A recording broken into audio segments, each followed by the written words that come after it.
لو أنزلنا هذا القرآن على جبل لرأيته خاشعا متصدعا من خشية الله وتلك الأمثال نضربها للناس لعلهم يتفكرون.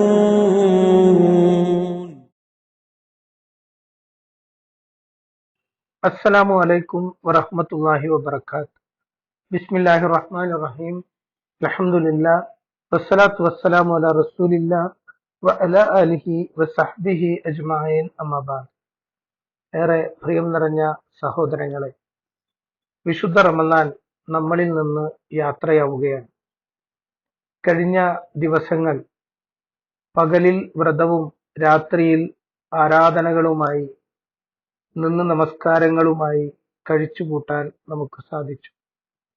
പാപമോചനം തേടി അള്ളാഹുവിലേക്ക് കൂടുതലായി അടുത്തു. നിരവധി നന്മകൾ വർദ്ധിപ്പിച്ചുകൊണ്ട് നോമ്പിന്റെ ഓരോ ദിവസവും പുണ്യത്തിൽ കഴിച്ചുകൂട്ടി. റമളാൻ നമ്മളിൽ നിന്ന് യാത്ര പറഞ്ഞു പോകുമ്പോഴും നേടിയെടുത്ത നന്മകളെയും മൂല്യങ്ങളെയും ജീവിതത്തിൽ നിലനിർത്തിക്കൊണ്ടു പോകാനാണ് നാം ശ്രദ്ധിക്കേണ്ടത്. അടുത്ത ഒരു റമളാൻ, അതിൽ ജീവിക്കാൻ ഏത് രീതിയിലാണ് നമുക്ക് സാധിക്കുക എന്നൊരു ഉറപ്പുമില്ല. അതുകൊണ്ട് തന്നെ ഈ റമളാനിൽ നാം നേടിയെടുത്തതിനെയെല്ലാം നമ്മുടെ അവസാനം വരെ ജീവിതത്തിൽ മുന്നോട്ട് കൊണ്ടുപോവുക എന്നതാണ് നാം ഓരോരുത്തരും ചെയ്യേണ്ടത്. ചെയ്യുന്ന കർമ്മങ്ങൾ എത്ര നിസ്സാരമാണെങ്കിലും മനസ്സറിഞ്ഞ് അള്ളാഹുവിൽ നിന്നുള്ള പ്രതിഫലം ആഗ്രഹിച്ചുകൊണ്ട് തന്നെ നാം നിർവഹിക്കുക. ഇത് വളരെ പ്രധാനമാണ്. ഇസ്ലാം വളരെ ശ്രദ്ധിക്കണം എന്ന് നിർദ്ദേശിച്ച ഒരു കാര്യം കൂടിയാണ്. ഇന്നമൽ അഅ്മാലു ബിന്നിയ്യാത്ത്. പ്രവർത്തനങ്ങൾ അതിന്റെ ഉദ്ദേശ്യ ശുദ്ധി അനുസരിച്ചുകൊണ്ടാണ് അള്ളാഹു സ്വീകരിക്കുക. ഒരാൾ ആ നന്മ ചെയ്യുമ്പോൾ എന്താണ് അയാളുടെ മനസ്സിലുള്ള താല്പര്യം, അതേ അള്ളാഹു നോക്കുന്നത്. പ്രപഞ്ചനാഥനായ അള്ളാഹുവിന്റെ വിചാരണയുടെ മഹാത്മ്യവും ഇതുതന്നെയാണ്. ഓരോ മനുഷ്യന്റെയും പ്രവർത്തനങ്ങളെ അവരുടെ മാനസിക താല്പര്യങ്ങളെ കൂടി മുൻനിർത്തിക്കൊണ്ട് തൂക്കി നോക്കുന്ന ഒരു വിചാരണയാണ് അള്ളാഹു നമുക്ക് ഒരുക്കി വെച്ചിട്ടുള്ളത്. അതുകൊണ്ട് തന്നെ താല്പര്യങ്ങളെ അള്ളാഹുവിന്റെ പ്രീതി എന്നതിലേക്ക് ചേർത്ത് വെക്കാൻ നമുക്ക് സാധിക്കണം. അതിനു വേണ്ടിയാകണം നമ്മുടെ ഓരോ കർമ്മങ്ങളും. ചെറിയ പ്രവർത്തനങ്ങളാണെങ്കിൽ പോലും അതിനെ ജീവിതത്തിൽ നിലനിർത്തിക്കൊണ്ടു പോവുക എന്നതാണ് ഏറ്റവും പ്രധാനം.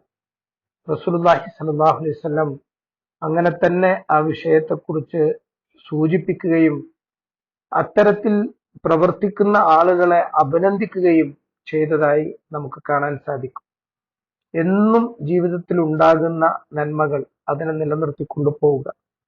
നോമ്പ് നമ്മെ ശീലിപ്പിച്ചത് നമ്മുടെ ഇച്ഛകൾക്ക് നിയന്ത്രണം ഏർപ്പെടുത്താനാണ്. കഠിനമായ ദാഹവും വിശപ്പും ഉണ്ടായിരുന്നപ്പോൾ ഭക്ഷണത്തെ നാം നിയന്ത്രിച്ചു. പലതും പറയാനും ചെയ്യാനും തോന്നുന്ന സമയത്ത് പോലും അത്തരം വിചാരങ്ങൾക്ക് നാം കടിഞ്ഞാണിട്ടു. റമളാൻ വിട പറയുമ്പോൾ നമ്മുടെ ജീവിതത്തിൽ ഈ കടിഞ്ഞാണിനെയാണ് നാം നിലനിർത്തേണ്ടുന്നത്.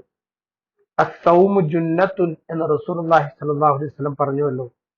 നോമ്പ് ഒരു പരിചയാണ്. പലതിൽ നിന്നും അത് നമ്മെ പ്രതിരോധിച്ചു നിർത്തി. നോമ്പുകാരൻ ചീത്ത വാക്കും പ്രവർത്തനങ്ങളും ഉപേക്ഷിച്ചു.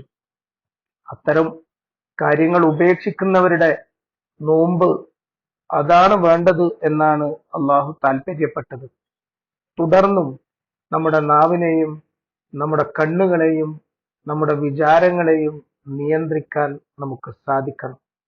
അപ്പോഴേ നമ്മുടെ വ്രതാനുഷ്ഠാനം അത് പൂർണ്ണമായി ഫലപ്പെട്ടു എന്ന് നമുക്ക് പറയാൻ സാധിക്കുകയുള്ളൂ. ഈ രൂപത്തിൽ ഈ റമളാനിനെ ജീവിതത്തിൽ ഒരു മാറ്റത്തിന് ഉപയോഗപ്പെടുത്തുന്ന ആളുകൾ ആയി മാറാൻ കഴിഞ്ഞാൽ അത് തന്നെയാണ് ഏറ്റവും വലിയ വിജയം. സർവശക്തനായ നാഥ, ഞങ്ങളുടെ നോമ്പിനെയും ഞങ്ങളുടെ നമസ്കാരങ്ങളെയും ഈ റമദാനിലെ ദാനധർമ്മങ്ങളെയും ഞങ്ങളിൽ നിന്ന് പൂർണ്ണമായും സ്വീകരിക്കണമേ. നാളെ പരലോകത്തിൽ ഇവയൊക്കെ ഞങ്ങൾക്ക് സാക്ഷികളായി വരുന്ന നല്ല കർമ്മങ്ങളായി നീ ഞങ്ങളിൽ നിന്ന് മാറ്റി തീർക്കണമേ. അള്ളാഹു അനുഗ്രഹിക്കുമാറാകട്ടെ. വആഖിറു ദഅ്വാന അൽഹംദുലില്ലാഹി റബ്ബിൽ ആലമീൻ. അസ്സലാമു അലൈക്കും വറഹ്മത്തുള്ളാഹി വബറകാതുഹു.